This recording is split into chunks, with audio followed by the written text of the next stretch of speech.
রাষ্ট্রপতি জনাব শাহাবুদ্দিন চুপ্পু তিনি সম্প্রতি বাংলাদেশের অন্যতম শীর্ষ দৈনিক কালের কণ্ঠ সেখানে একটি নাতিদীর্ঘ সাক্ষাৎকার দিয়েছেন। কালের কণ্ঠের নির্বাহী সম্পাদক নিজে বঙ্গভবনে উপস্থিত হয়ে এই সাক্ষাৎকারটি গ্রহণ করেছেন এবং আমাদের এই বাংলাদেশে কোনো রাষ্ট্রপতি রাষ্ট্র ক্ষমতায় থেকে এরকম নাতিদীর্ঘ সাক্ষাৎকার কোনো জাতীয় দৈনিকে দিয়েছেন এটা যেভাবে আমি দেখিনি। আর সেই সাক্ষাৎকারের মধ্যে নিজের অপমান, নিজের বেদনা, নিজের গ্লানি, নিজের কষ্ট এবং অপমান যেভাবে তিনি ফুটিয়ে তুলেছেন সেটি সারা দেশের মানুষকে নিদারুণভাবে নাড়া দিয়েছে। আমরা যারা বাইরে আছি তারা হয়তো মনে করি যে রাষ্ট্রপতি মানে একটা বিরাট ব্যাপার। তিনি সেখানে রাজার হালে আছেন, পায়ের উপর পা তুলে বসেছেন। প্রতি অক্তে তার জন্য শাহী খাবার তৈরি হয়, তার জন্য ডাক্তার আছে, তার নামাজ পড়ার জন্য আলাদা জায়গা আছে, ব্যায়ামাগার আছে, আরও কত কী। কিন্তু ওখানে বসে একজন মানুষ যে অসহায় হতে পারেন, একজন মানুষ যে অপমানিত হতে পারেন, একজন মানুষ যে বন্ধিত্ব বরণ করতে পারেন, একজন মানুষের জীবন যে পশুর মতো অবমাননাকর পর্যায়ে পৌঁছে যেতে পারে, তা এই কালের কণ্ঠের সাক্ষাৎকারে জনাব শাহাবুদ্দিন চুপ্পু যেভাবে বলেছেন। আর যিনি সাক্ষাৎকার করেছেন নিখুঁতভাবে তিনি তার কলমের মাধ্যমে যে সাক্ষাৎকার যে বিষয়বস্তু, সেই বিষয়বস্তু যেভাবে ফুটিয়ে তুলেছেন সেগুলো নিয়ে এখন বাংলাদেশে রীতিমতো তোলপাড় চলছে। কালের কণ্ঠের এই রিপোর্টটি নিয়ে দেশের প্রথম সারির সব পত্রপত্রিকা নিউজ করেছে রাষ্ট্রপতির এই বক্তব্য নিয়ে। এমনকি কালের কণ্ঠকে যারা দেখতে পারে না, প্রথম আলো, ডেইলি স্টার, তারাও এই সাক্ষাৎকারটিকে রেফারেন্স হিসেবে ব্যবহার করে একের পর এক উপর্যুপরি রিপোর্ট ছাপাচ্ছে। দেশের গণমাধ্যমগুলো একটার পর একটা রিপোর্ট করছে।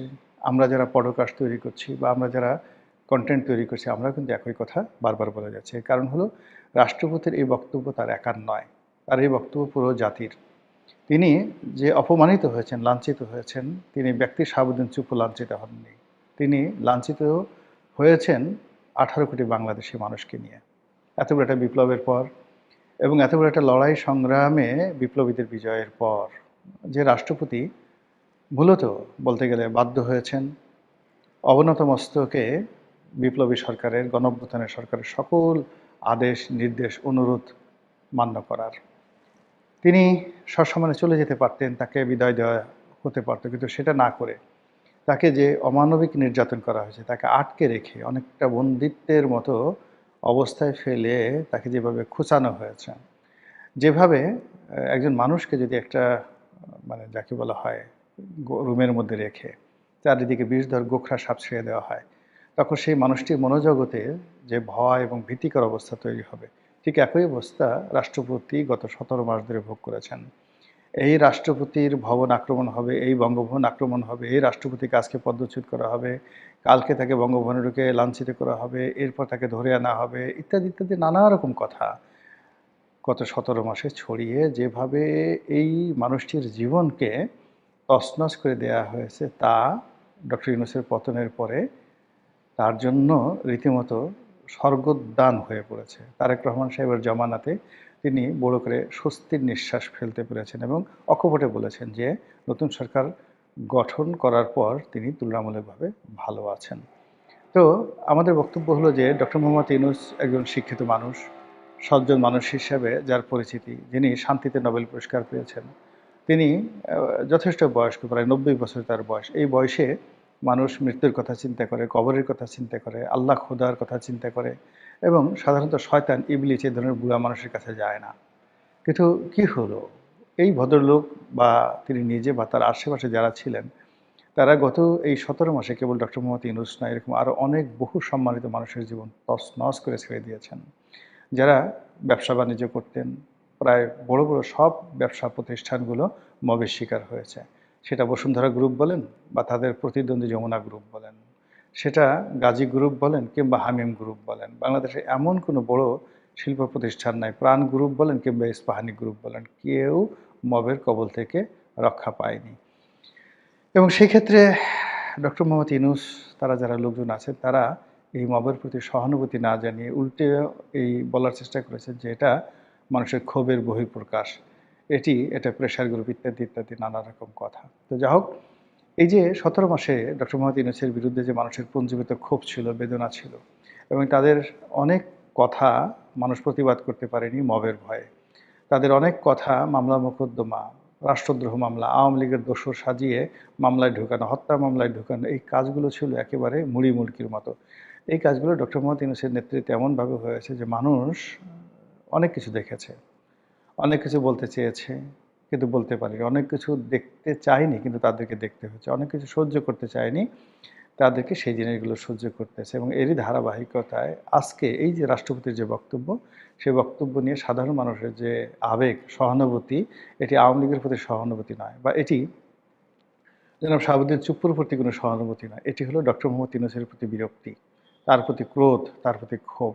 রাষ্ট্রপতির এই বক্তব্যের মাধ্যমে অনেকে বলার চেষ্টা করছেন যে ডক্টর মোহাম্মদ ইউনূস সংবিধান লঙ্ঘন করেছেন।